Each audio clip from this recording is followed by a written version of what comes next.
శ్రీమాత్రే నమః.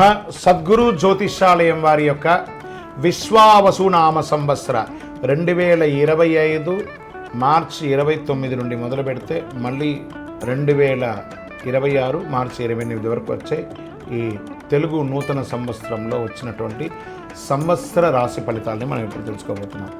ధనుసు రాశి మూలా నక్షత్రం మరియు పూర్వాషాఢ నక్షత్రం మరియు ఉత్తరాషాఢ నక్షత్రం యొక్క మొదటి పాదంలో పుట్టిన మీరు ధనుసు రాశి వారుగా పరిగణించబడుతున్నారు. ఈ విశ్వావసునామ సంవత్సరం మీకు ఎలా జరగబోతుందంటే, ఫస్ట్ మీకు అర్ధాష్టమ శని ప్రారంభమవుతుంది.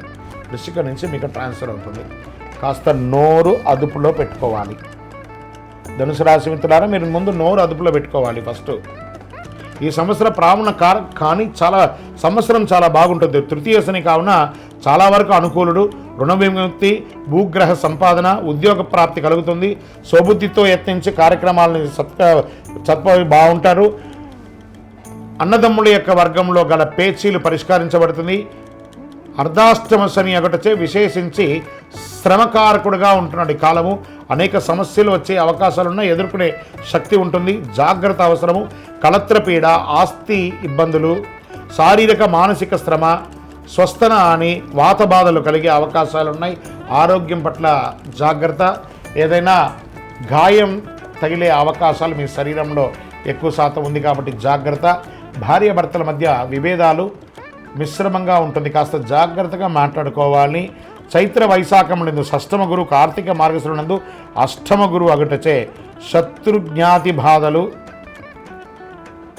చోర రోగ బాధములు అధికమయ్యే అవకాశాలు కనబడుతున్నాయి. మిగిలిన సమయం అంతా సప్తమ గురువు అగుటచే, మిగిలినంతా ఆ ఒక్క సమయం తప్ప మిగతా సమయం అన్నింటిలోనూ 7వ స్థానంలో గురువు మీకు యోగాన్ని కలిగిస్తున్నాడు. అందుకే గురు చూసిన కోటి లాభం. శని భగవానుడు అర్ధాష్టంలో ఉన్నా గురువు మీకు యోగం చేస్తున్నాడు కాబట్టి చాలా అద్భుతాలని అవకాశం, ఆస్తి కొనుక్కునే అవకాశం ఉంది. రియల్ ఎస్టేట్ రంగం వారికి చాలా బాగుంది. స్పెక్యులేషన్, షేర్ మార్కెట్ వారికి ఇది చాలా బాగుందండి. ఏదో కేసు, ఎప్పటి నుంచో కోర్టు కేసు ఉన్నాయి చూసారా, అవన్నీ తొలగిపోయే అవకాశాలు ఉన్నాయి. తృతీయ రాహువు భాగ్యకేతు ఒకటచే తలచిన కార్యాలు నెరవేరుతుంది. మర్యాద హాని ఉన్న చోట మర్యాదలు వచ్చే అవకాశాలు బాగున్నాయి.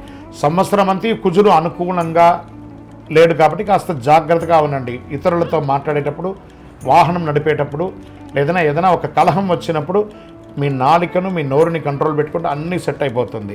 ఇంకా నక్షత్ర ప్రకారంగా తీసుకుంటే మూలా నక్షత్రం వారికి సంవత్సర ఆరంభం నుండి వైశాఖ పూర్వార్థం వరకు, తిరిగి భాద్రపద బహుళం నుండి మాఘపూర్వం వరకు నైదన తారయందు శని, సంవత్సరారంభం నుండి కార్తీక బహుళం వరకు నైదన తారయందు రాహు సంచరిస్తున్నారు.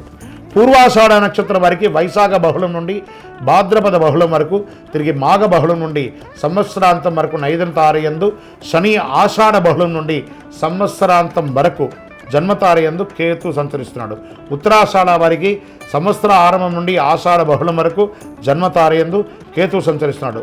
మొత్తం మీద ఈ సంవత్సరంలో 70-30గా మీకు తీసుకోవచ్చు. ఈ 70% అనుకూలం, 30% ప్రతికూలం ఉంది. ఈ ప్రతికూలాన్ని అనుకూలంగా మార్చుకోవడానికి ఏమేమి ప్రయత్నాలు ఉన్నాయో అవన్నీ కూడా చేయండి. ఇష్టదైవ ప్రార్థన అవశ్యం. 7 అనే ఒక సంఖ్య మీకు చాలా కలిసి వస్తుంది.